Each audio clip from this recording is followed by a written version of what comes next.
I welcome you once again to the Fact Show with Darling D on Darling TV.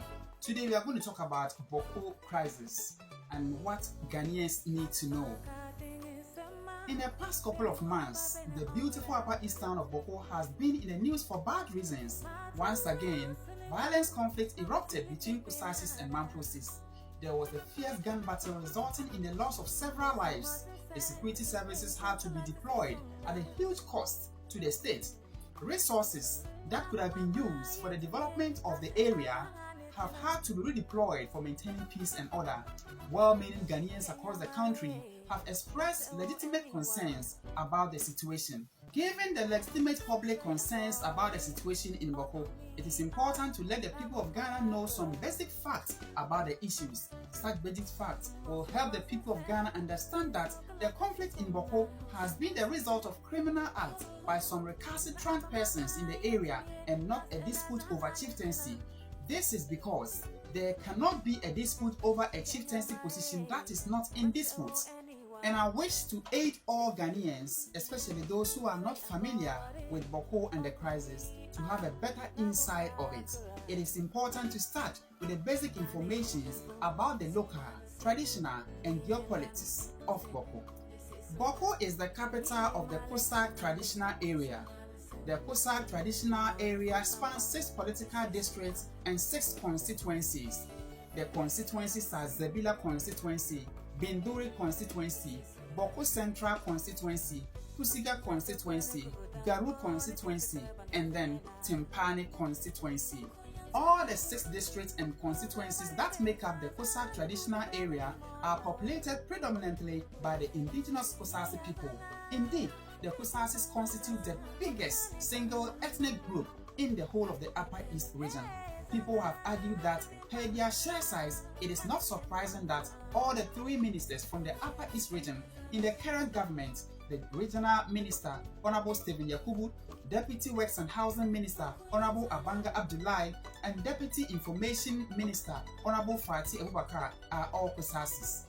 The dominance of the Kosasis in all the 6 districts and constituencies that make up the Kosak traditional area is also clearly evidenced by the following 3 undisputable facts.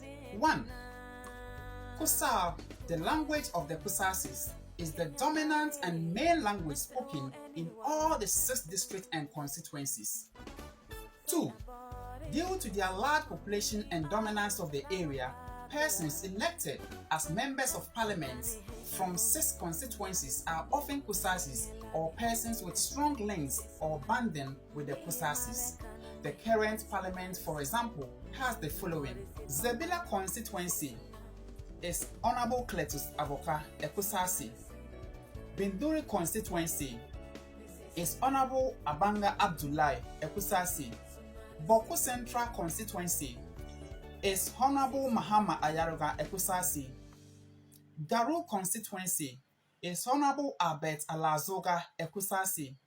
Timpani constituency is Honorable Lydia Adakodogo, a Bunsa who became the NDC's parliamentary candidate for the 2020 elections following the sudden death of her Kosasi husband, Honorable David Adakodogo. In his loving memory, Pusiga constituency, Honorable Ladi Ayamba Eyanga, whose husband is a Kosasi. The chiefs in all the district capitals, which is Zebila, Binduri, Pusiga, Garu, Timpani, and all sub-chiefs in all communities in these districts are Kosasis. Despite all these, a small group of Mamprosi settlers in Boko, the capital of the Kosak traditional area, have for decades been fighting that the chief of Boko, who doubles as the overlord and king of all the Kosasis, has to be a Mamprosi. They contend that such a Mamprosi chief of Boko will have to be ensconced by the Nayuri, the overlord of the Mamprosis, who is based in Nalerugu in the northeast region. In other words, the contention of the settler Mamprosis in Boko is that Kosasis cannot or should not have their own king or overlord, who is a Kosasi. For them, a Mamprosi man has to be the king of the Kosasis. The basis of the claims of the Mamprosi settlers in Boko is that in the colonial days, they had a centralized form of chieftaincy and were brought to Bawku to become chiefs over the Kusasis in order to represent the colonial masters. Based on this, they argue that they have a history and legacy of being the chiefs over the Kusasis, which must continue. They further contend that those days, successive Mamprose chiefs in Bawku were all enskined by the Nairi in Naleribu, and so they are entitled to the Bawku skin even after the end of colonial rule. You just watched the show with Darling D on Darling TV, and this is the end of one.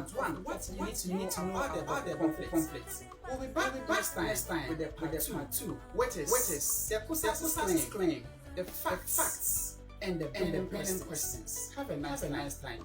Enjoy yourself.